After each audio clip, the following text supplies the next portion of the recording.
প্রিয় ষষ্ঠ শ্রেণীর শিক্ষার্থীরা, তোমাদের অর্ধবার্ষিক পরীক্ষায় তথ্য যোগাযোগ প্রযুক্তি প্রশ্ন নিয়ে আজকের এই ভিডিওটি।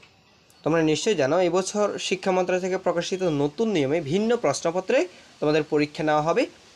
সর্বশেষ এনসিটিভি থেকে প্রকাশিত সিলেবাস অনুযায়ী তোমাদের অর্ধবার্ষিক পরীক্ষার তথ্য যোগাযোগ প্রযুক্তি অথবা আইসিটি বিষয়ের নমুনা প্রশ্ন, মানবন্টন, কীভাবে উত্তর করতে হবে, সবগুলো বিষয় নিয়ে আজকের এই গুরুত্বপূর্ণ ক্লাসটি।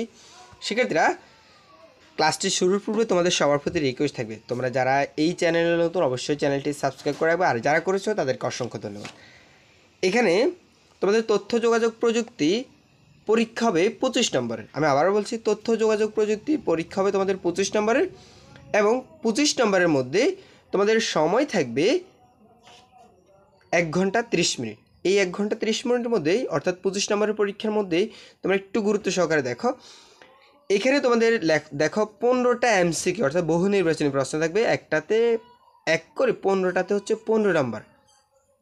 ঠিক আছে, তো এই 15টা এমসিকিউ তোমাকে খাতায় লিখতে হবে। এরপরে আসি, এগুলো জাস্ট উত্তরগুলো লিখবে। তোমরা কীভাবে অ্যান্সার করতে হবে সেটা হচ্ছে 1 দিয়ে 2 দিয়ে 3 দিয়ে জাস্ট উত্তরগুলো লিখবে। এখান থেকে অপশনগুলো লেখার দরকার নেই, জাস্ট উত্তরগুলো তোমরা লিখবে।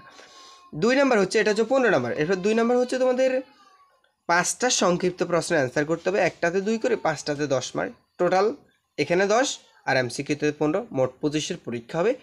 তো দেখো, এই যে তোমাদের পাঠ্য বইয়ের এখানে অনেকগুলো প্রশ্ন রয়েছে। কম্পিউটার আকারগত পরিবর্তন কিভাবে ঘটছে, যেহেতু এটা সংক্ষিপ্ত প্রশ্ন, সো এখানে তোমরা 3 থেকে 4 লাইন বা এই 4 লাইনের বেশি যেন না হয়, 3 বা 1-2 লাইনের মধ্যে যেন হয়। সো এক্ষেত্রে একটাতে 2 করে 5টা লিখবা। আচ্ছা, এইখান থেকে 5টার জন্য তোমাকে 10 মার্ক দেওয়া হবে। তো শিক্ষার্থীরা, এই ছিল তোমাদের তথ্য যোগাযোগ প্রযুক্তি প্রশ্নের প্যাটার্নটি। তোমাদের ইংরেজি, বাংলা এবং গণিত বিষয়ের প্রশ্নের প্যাটার্ন কিন্তু ভিন্ন।